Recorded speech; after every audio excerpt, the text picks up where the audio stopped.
नमस्कार, मी आनंद सोनटके. प्रसार मराठी न्यूज मध्ये आपले स्वागत आहे. आज दिनांक 18 डिसेंबर रोजी श्री क्षेत्र माळेगाव यात्रेची सुरुवात झालेली आहे. या ठिकाणी पालखी निघालेली आहे. येळकोट येळकोट जय मल्हारच्या घोषणेमध्ये या ठिकाणी हजारो भाविक भक्त या पालखीमध्ये सहभागी झालेले आहेत. या ठिकाणी जिल्हा परिषदच्या वतीने कृषी प्रदर्शन आयोजित करण्यात आलेले आहे. आरोग्य प्रदर्शनाचे आयोजित करण्यात आलेले आहे. तसेच या माळेगाव यात्रेमध्ये भाविक भक्तांची मोठ्या संख्येने उपस्थित लाभलेली आहे. आपण पाहू शकता स्पेशल रिपोर्ट हा.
वर्ष काय पाऊल झालेलं या माळेगाव मुलीमध्ये.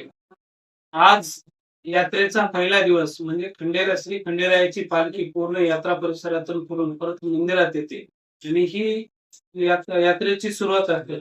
या यात्रेला खरं म्हटलं 400 वर्षापूर्वीचा इतिहास आहे. इथे 400 वर्षापूर्वी पूर्ण यात्रा ही हळूहळू वाढत चाललेली आहे. व्याप जसं जसं वर्ष चालले तसं यात्रेचा व्याप वाढत चाललेला. मी ही यात्रा पूर्ण जिल्हा परिषद, पंचायत समिती आणि ग्रामपंचायत यांच्या संयुक्त विद्यमाने ही यात्रा भरवली जाते. या यात्रेमध्ये उंदरापासून उंटापर्यंत सर्व पक्षी प्राणी आपल्याला पाहायला मिळतात, खरेदी विक्रीला मिळतात. जिथे कमीत कमी 10,000च्या आसपास व्यापारी वर्ग येतो, आपला व्यवसाय करतो आणि या 8 दिवसाच्या व्यवसायावर आपलं भविष्य पूर्ण कुटुंबाचा 1 वर्षाचा पूर्ण कुटुंब निर्वाह ह्या यात्रेवर करीत असतो. त्यामुळे इथं कमीत कमी एका दिवसाला 17 ते 18 लाख पब्लिक दर्शनाला असो यात्रेचा आनंद घेण्यासाठी या ठिकाणी येत असते. या नक्कीच यात्रेच्या ज्या भाविकांसाठी आपण सुविधा द्यायला पाहिजे त्या पूर्ण केलेल्या लाईटचा प्रश्न असो, पाण्याचा प्रश्न असो, अंतर्गत रस्ते असो आणि सुरक्षितता ह्या 4 गोष्टीवर आम्ही भर दिलेला आहे. गेल्या वर्षी सुरक्षेच्या दृष्टीने तर आपण पाहिलो की गेल्या वर्षी 16 सीसीटीव्ही कॅमेरे पूर्ण यात्रेत लावले होते. या वर्षी आपण परत 9 सीसीटीव्ही कॅमेरे वाढवून 25 सीसीटीव्ही कॅमेरे यात्रा पूर्ण परिसरात लावलेले आहेत. म्हणजे कोणताही यात्रेचा भाग असुरक्षित राहू नये यासाठी आम्ही पूर्ण तात्पुरते प्रयत्न केलेले आहेत. त्यामध्ये पोलीस कर्मचारी असो 1200 पोलीस कर्मचारी आपण या माळेगाव परिसरात ठेवलेले आहे. तर अनुचित प्रकार घडू नये यासाठी आपण ते प्रयत्न आहेत. आपण पूर्ण यात्रेला फिल्टरचं पाणी देतो. लिंबोटी धरण जवळ आहे, तर तिथून धरणावर पाणी पुरवठा देतो आणि पूर्ण शुद्ध पाणी, फिल्टरचं पाणी आपण पूर्ण यात्रेला देत असतो. लाईटचा विषय असून यात्रातला कोणताही भाग अंधारात राहू नये यासाठी आम्ही यावर्षी गेल्या वर्षी असे 75 पोल यात्रा परिसरात लावलेले आहे, की त्या पोलवर आपण फोकस लावले, जेणेकरून यात्रेचा कोणताही भाग अंधारात राहू नये आणि तिथे अनुचित प्रकार घडू नये यासाठी आम्ही प्रयत्न केलेले. अ, जे परिसरात अंतर्गत परिसरातले छोटे छोटे रस्ते आहेत यात्रा परिसरातले, ते पण आपण दुरुस्त करून चांगल्या पद्धतीने केलेले. म्हणजे यात्रेच्या भावी भक्तांना, व्यापारी वर्गांना हौसे नवसे गौसे या सर्वांना कोणत्याही पद्धतीने त्रास होऊ नये यासाठी जिल्हा परिषद, पंचायत समिती आणि ग्रामपंचायत काटेकोरपणे आपलं नियोजन करेल. या यात्रेमध्ये बरेच काही बाहेर राज्यातून सुद्धा व्यापारी वर्ग विक्री करण्यासाठी बरेच वस्तू त्यांच्यासाठी काय व्यवस्था केली? नक्कीच. मी आता तुम्हाला तेच म्हणलं, की इथं व्यापार करण्यासाठी जसं शेतकरी आपण मशागत करतो आणि जूनमध्ये आपली पेरणी करून जे उदरनिर्वाह करतो, त्या पेरणीवर येणारा पैसा आहे, त्याच्यासाठी आपला कुटुंब वर्षभर चालवतो. त्याच पद्धतीने इथं पण तसंच आहे. व्यापारी वर्ग या ठिकाणी येतात. त्या 8 दिवसामध्ये व्यापार करतात आणि आपलं पूर्ण वर्ष कुटुंबाचं उदरनिर्वाह ह्या पैशावर करीत असतात. इथं आपण घोड्याचा बाजार आहे, उंटाचा आहे आणि गाढवाचा आहे. इथं मोठ्या पद्धतीने विक्री केली जाते घोड्याची, उंटाची आणि गाढवांची. त्या पद्धतीने तिथं व्यवसाय मोठ्या पद्धतीने इथं मोठीनं उलाढाल आहे. मग तमाशा मंडळाचे आपण कला म्हणतो, तमाशा मंडळ तंबू. त्याच्यामध्ये ह्या वर्षी आपल्याला परत 2 तमाशा वाढलेले आहेत. गेल्या वर्षी 5 होते, यावर्षी एकूण टोटल 7 तमाशा मंडळ आलेले आहेत. आणि त्याचा उदरनिर्वाह ह्या आपल्या यात्रेवर चालतो.